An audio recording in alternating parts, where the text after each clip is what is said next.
مجالس ذکر کی برکات ہماری روحوں تک اترتی ہے اور من کے میل دھوتی ہیں۔ حضور نے ارشاد فرمایا لکل شیء ثقالہ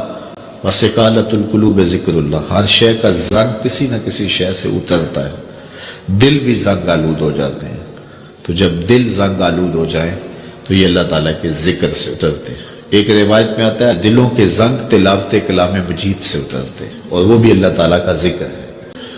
اور اس کا ذکر مختلف طریقوں سے کیا جائے اور اس کا نام مختلف انداز سے لیا جائے، یہ ساری وہ چیزیں ہیں جو دل کی میل کچیل، دل کی غلاستیں، دل کی گندگیاں اتار دیتی ہیں اور دل مصفا اور شفاف ہو جاتا ہے۔ حضرات صوفیہ تو کہتے ہیں جب کوئی بندہ ایک مرتبہ کہتا ہے اللہ، تو اللہ تعالیٰ اس کی طرف 70 مرتبہ نظر رحمت سے دیکھتا ہے، اور جب اللہ تعالیٰ کسی بندے کی طرف نظر رحمت سے دیکھتا ہے اس کے 70 گناہ جل کے راکھ ہو جاتے ہیں۔ تو اس لیے جب کوئی بار بار اللہ اللہ پکار رہا ہوتا ہے تو اللہ تعالیٰ کی رحمتوں کے سائے میں آ جاتا ہے، اور جب ذکر کر رہے ہوں تو اس وقت مکمل یکسوئی کے ساتھ اس کی طرف متوجہ ہونا چاہیے، جس کو پکار رہے ہیں اس کی طرف یکسوئی کے ساتھ توجہ ہو، اور وہی ذکر حقیقی ذکر ہے۔ حضرت شیخ فرید الدین عطار علیہ رحمہ فرماتے ہیں ہر عضو بدن کا الگ ذکر ہے، زبان کا الگ ذکر ہے، آنکھوں کا الگ ذکر ہے، کانوں کا الگ ذکر ہے،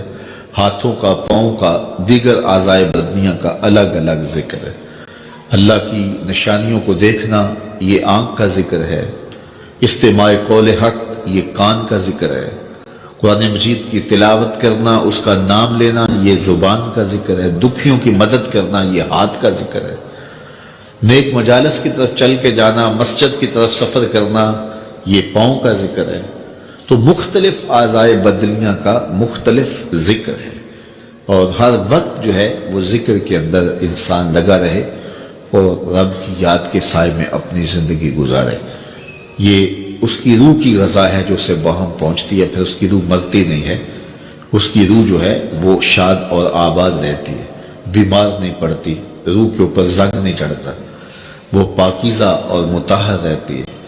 تو مجھے اور آپ کو اپنی روح کا سامان کرنا چاہیے اور اللہ کا ذکر پوری یکسوئی کے ساتھ، پوری توجہ کے ساتھ، پورے انہماک کے ساتھ۔ ہمارے صوفیاء نقشبندیہ تو کہتے ہیں جب سالک کہے اللہ، تو جب یہ بندہ پکار رہا ہوتا ہے رب کو، تو رب بندے کی پکار کو سن رہا ہوتا ہے۔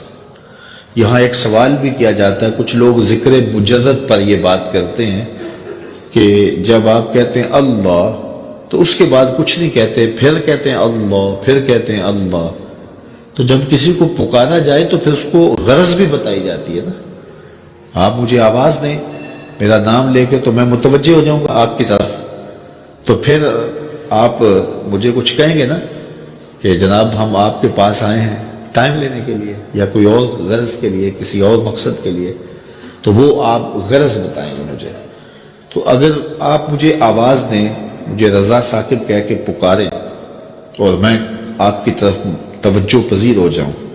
آپ پھر دوبارہ کہیں رضا ثاقب، تو میں پھر کہوں گا جی، آپ پھر کہیں،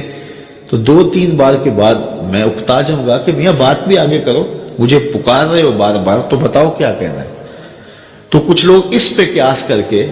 وہ کہتے ہیں جب پکارا جاتا ہے اللہ تو اس کے بعد تم اپنی غرض ہی بیان نہیں کرتے، پھر کہتے ہو اللہ، پھر کہتے ہو اللہ، تو کچھ کہو بھی نا۔ تو ہم اس کا جواب یہ دیتے ہیں کہ میں اس لیے پوچھتا ہوں کہ میاں کس لیے مجھے آواز دی ہے مجھے پتہ نہیں، اس لیے میں پوچھتا ہوں۔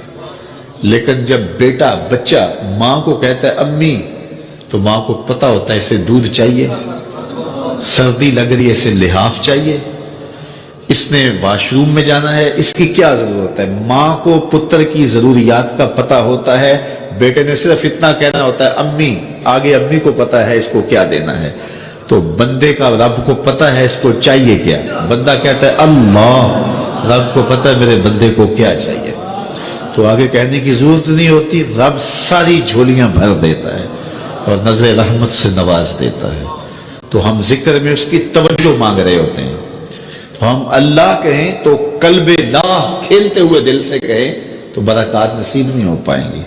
اس لیے ہم جب اللہ کہیں تو ہمارا رواں رواں اس کو پکار رہا ہو، ہمارے خیال ہماری سوچیں اس کی جانب ہوں. اور جب اللہ کہے تو ساتھ ہی جھولی بھی پھیلی ہوئی ہو کہ اب مالک کی رحمت